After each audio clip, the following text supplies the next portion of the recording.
कराची में कोरोना का फैलाव तेजी से जारी। मुस्बत केसेस की शरह 46% से भी बढ़ गई। सिंध के दूसरे बड़े शहर हैदराबाद में शरह 17.27% तक पहुंच गई। इस्लामाबाद में भी यौमिया शरह बुलंद तरीन सतह पर पहुंच गई, 19% रही। लाहौर में 17.9 और रावलपिंडी में 17.5% रिकॉर्ड की गई।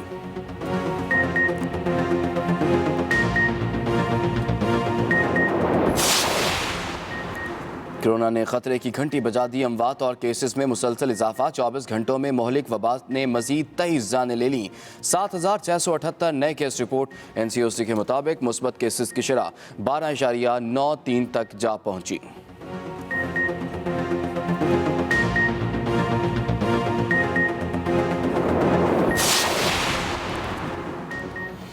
धुंध ने हर मंजर धुंधला दिया। पंजाब के मैदानी इलाके धुंध की लपेट में। कौमी शाहराहों और मोटरवेज पर भी धुंध का राज। मोटरवेज कई मकामात पर बंद कर दी गई। कौमी शाहराह पर अलीपुर से उच्च शरीफ, तरंडा, हेड पंजनद, अहमदपुर और जलालपुर में भी धुंध के डेरे।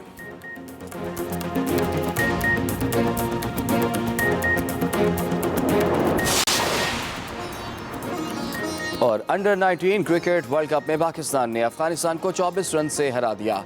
240 रन के ताक़ुब में अफगानिस्तान की टीम 215 रन पर ढेर हो गई। पाकिस्तान का अगला मैच पापुआ न्यू गिनी से होगा।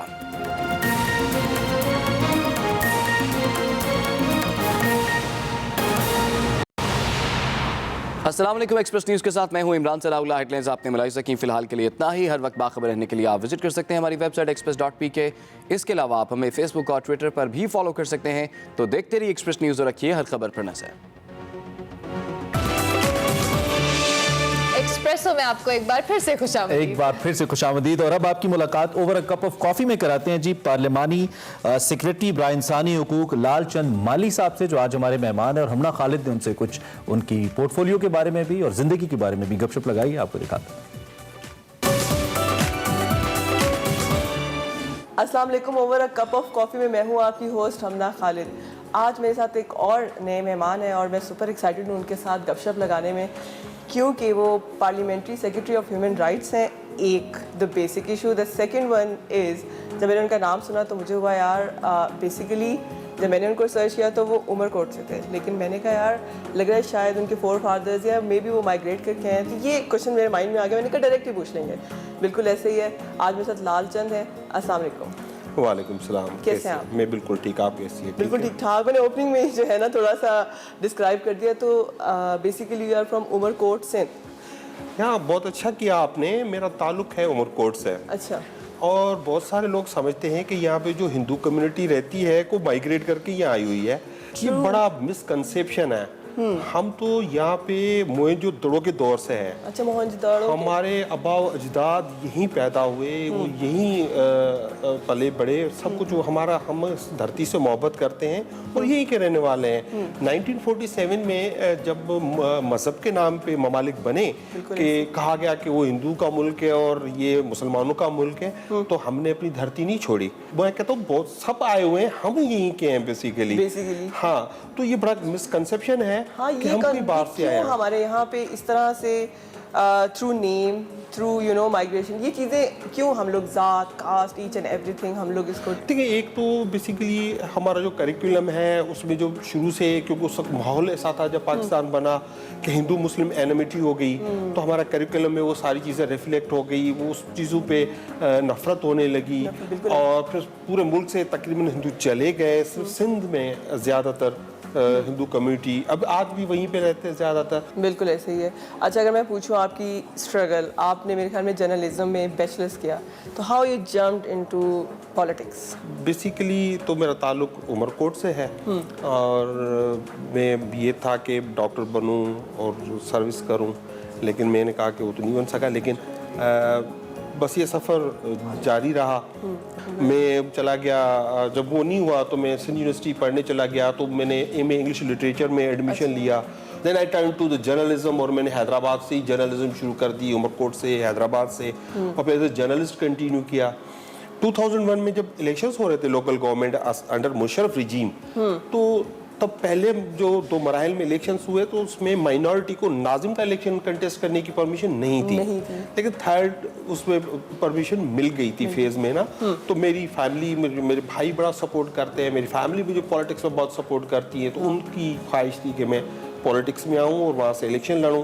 फिर मैंने अपने दोस्तों से, अपनी कम्युनिटी से, अपने लोगों से मशवरा किया और वहाँ से वो मैं पॉलिटिक्स में आ बिल्कुल गया। लेकिन थोड़ा सा आपको कट आउट करिए कि एक क्राइटेरिया बन चुका है या एक कह ले कि एक कॉन्सेप्ट बन चुका है कि आपको पॉलिटिशियन ज्वाइन करने के लिए you have to study it, आपके पास नॉलेज हो, आपको सपोर्ट हो। तो आपके पास क्या ये बेसिक चीज़ें थी या ऐसा कुछ नहीं? इस मुल्क की 22 करोड़ आवाम को 342 लोग रिप्रेजेंट करते हैं एज एम एन ए, उसमें एक मैं भी हूँ। मेरे पास पैसे नहीं थे, मेरा लोअर मिडिल क्लास से ताल्लुक है, मुझे पैसे नहीं, जो एक खामखा का एक कॉन्सेप्ट है कि नहीं पॉलिटिक्स के लिए पैसे होना बहुत ज़रूरी है, ये बिल्कुल ठीक बात नहीं है। लेकिन हाँ ये है, लेकिन आप जब पॉलिटिक्स ज्वाइन करें तो आप पॉलिटिकल सेंस होना चाहिए। और मैं खुशनसीब समझता हूँ खुद को कि मुल्क के इस हाईएस्ट फोरम पे मैं मौजूद हूँ और माइनॉरिटी को रिप्रेजेंट भी कर रहा हूँ और एज ए पार्लियामेंट्री सेक्रेटरी पूरे ह्यूमन राइट्स को मैं पाकिस्तान में रिप्रेजेंट कर रहा हूँ। अच्छा, पिछले दिनों ये सुनने को आया था कि यूजुअली जो हमारे यहाँ पे इंडियन कम्युनिटी है वो जाना चाह रही है, ठीक है, तो आपको क्या लगता है कि अपने जो बेसिक जितने भी हमारी हिंदू बरादरी है यहाँ पाकिस्तान में, वो अपने त्यौहार बनाने में कितने आज़ाद हैं और ज़्यादातर मेरे ख्याल में सिंध वाली साइड पे ज़्यादा हैं, तो किस तरह से आप उसके बारे में कमेंट करेंगे? यस, हम ख़ासतौर पे सिंध में मैं समझता हूँ कि जिस तरह से त्यौहार मनाते हैं इस तरह तो शायद हिंदुस्तान में नहीं मनाए जाते होंगे। इतने ज़बरदस्त त्यौहार हम मनाते हैं, बड़ी आज़ादी से मनाते हैं। बाकी मजहबी आज़ादी मुकम्मल आज़ादी है, आप जब चाहें मंदिर जाएं, जब चाहें। वो कायद आज़म मोहम्मद अली जिन्ना ने कहा था कि जो खैर वो कायद आज़म मोहम्मद अली जिन्ना का पाकिस्तान तो हम बनाने की कोशिश कर रहे हैं इमरान खान की विजन, कायद आज़म के विजन और उनकी लीडरशिप में। तो उन्होंने भी यही कहा था कि मज़हब का स्टेट से कोई ताल्लुक नहीं होगा, आप आज़ाद होंगे, मंदिरों में जाएं, गिरजाघरों में जाएं, मस्जिद में, ये आपकी मर्जी है। तो इंशाल्लाह पाकिस्तान डेवलप करेगा और प्रोग्रेस करेगा। बिल्कुल इंशाल्लाह। और अगर मैं आपसे अब थोड़ा सा मोल्ड करूँ, जो रिसेंटली कुछ अर्सा पहले सियालकोट का जो एक इशू हुआ था, सानेहा हुआ था, उसके रिलेटेड आप किस हद तक मतलब कमेंट कर सकते हैं, बता सकते हैं as a parliamentary secretary of human rights को? बहुत ही अफसोसनाक वाक़या था। मिनिस्ट्री ऑफ ह्यूमन राइट्स ने फ़ौरन उसका नोटिस लिया। अब देखिए, जब वाक़यात होते हैं ना, उनको 2 तरीके से देखने की ज़रूरत होती है कि एक कि उसको रोका जा सकता था कि नहीं, अगर हो ही गया है तो फिर आपका उस पर क्या रिएक्शन है। तो एक वाक़या ये अचानक हुआ, वहाँ पे डेफिनेटली जो एडमिनिस्ट्रेशन थी, लेकिन वहाँ पुलिस थी, लेकिन मॉब मेंटालिटी होती है, वहाँ पे पुलिस भी हथियार डाल देती है, हमारी पुलिस इतनी इक्विप्ड नहीं है।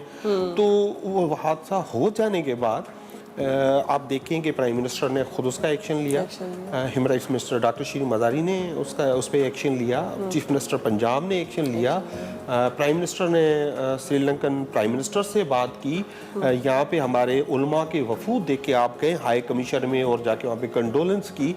वहाँ पे आप देखें उसके बाद अपने कंपेंसेशन का ना सिर्फ वहाँ से अनाउंस हुआ, लेकिन वहाँ पे जो लोकल कम्युनिटी थी, बिजनेस कम्युनिटी, उन्होंने भी उसका ऐलान किया। लेकिन अब उसकी जान चली गई है, वो वापस तो नहीं आ सकती। बिल्कुल ऐसे ही आपने सही बात की। अब क्योंकि हम लोग ने इतनी सीरियस डिस्कशन कर ली, तो थोड़ा सा एक लाइटर मोड पे जाके एक लाइटर सा क्वेश्चन करेंगे, then will go for rapid fire. तो आप ये बताएं कि इतनी टफ रूटीन में फैमिली को टाइम ऑफ कैसे देते हैं? तो ह्यूज जंप है। लेकिन बड़ा मुश्किल तो होता है, लेकिन क्योंकि मैंने कहा था उमरकोट, यहाँ से अगर मैं ट्रेवल करता हूँ ना, मैं एयर भी जाता हूँ और फिर वहाँ से उमरकोट तक, तो it takes around 10 to 12 hours. और जब सेशन होता है तो पार्टी कहती है कि आपको इस्लामाबाद में रहना है, इजलास अटेंड करना है, वो 15 दिन तो 1 महीने में सेशन चलता है, फिर मीटिंग्स होती हैं। तो इन बिटवीन ना सिर्फ एक क्रेविंग होती है या मिस करता हूँ तो फैमिली को भी और अपने लोगों को भी, जो कम्युनिटी के लोग होते हैं और जो मेरे हल्के के लोग होते हैं। बिल्कुल ऐसे। अब हम चलते हैं थोड़ा सा रैपिड फायर, एक थोड़े से आपसे लाइटर मोड पे कुछ क्वेश्चंस करूँगी और आपने ऑप्शन देंगे, आपने आंसर देना होगा। श्योर।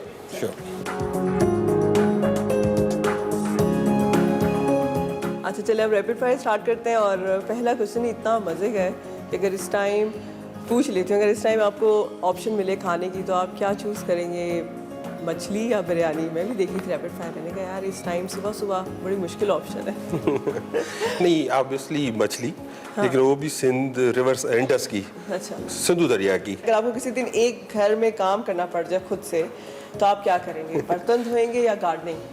नहीं, मुझे लगता है बर्तन धोऊंगा क्योंकि मैं यूनिवर्सिटी लाइफ में हॉस्टल्स में रहे हैं, बैचलर्स रहे हैं, तो खाना पकता था, खुद ही पका लेते थे, बर्तन धो लेते, तो मच ईजी कि बर्तन धो लेंगे। बर्तन धोएंगे, अच्छा वाह, क्या बात है। अच्छा, अगर आप सियासतदान ना होते तो क्या होते? बिजनेसमैन या जर्नलिस्ट? मेरा ख्याल है मैं जर्नलिस्ट ही होता, मैं जर्नलिस्ट था और फिर मैं पॉलिटिक्स में आया। रात को 2 बजे किसकी कॉल उठाएंगे अगर आपका सेल फोन साइलेंट पे नहीं है तो? शीरी मज़ारी या अंधलीब आवाज़? देखिए, मैं तो फ़ोन उठाता हूँ जिसका भी आए, और अगर मैडम श्री मदारी का आएगा तो जब लगा के उठाना पड़ता है लूज़ नहीं कर सकते, वो कॉल मिस नहीं कर सकते आप। इमरान खान की जगह किसी और को वज़ीर आज़म का आपको वोट देना पड़ जाए तो आप किसको देंगे? शाह महमूद कुरैशी या असद उमर? मैं अगर प्राइम मिनिस्टर का वोट देना पड़ेगा तो शाह महमूद कुरैशी साहब को दूंगा, क्योंकि वो दुआ भी साथ देते हैं ना। अच्छा अच्छा, अगर आप तहरीक इंसाफ ना ज्वाइन करते, इस पार्टी में ना होते, तो आप क्या ज्वाइन करते हैं, MQM या पीपल्स पार्टी को? हो सकता है पीपल्स पार्टी में अभी तक सड़ रहा होता मैं बेसिकली पीपल्स पार्टी के साथ रहा था before I join PTI। Last one है, इनमें से किसके साथ सेल्फी बनाएंगे, परवेज खटक या इमरान इस्माइल? परवेज खटक साहब, क्योंकि वो सेल्फी में जो जूम तो नहीं करना पड़ेगा ज़्यादा, हम आ जाएंगे क्या क्लोज सेल्फी में आ जाए, क्लोज जूम में आ जाएंगे, और बड़े इजीली अवेलेबल होते हैं असेंबली में, और बड़े खुश मिजाज है, बड़े अच्छे इंसान है, तो उनके साथ यकीनी तौर पे। लेकिन मैं आपसे ज़रूर सेल्फी बनवाऊंगी जब प्रोग्राम एंड होगा। डन हो गया? डन हो गया। चलिए, थैंक यू सो मच, बहुत अच्छा लगा आपसे गपशप करके। Wish you all the very best for your future projects. Thank you very much. और ये था आज का over a cup of coffee. Next time फिर मिलेंगे, तब तक के लिए अल्लाह हाफिज़।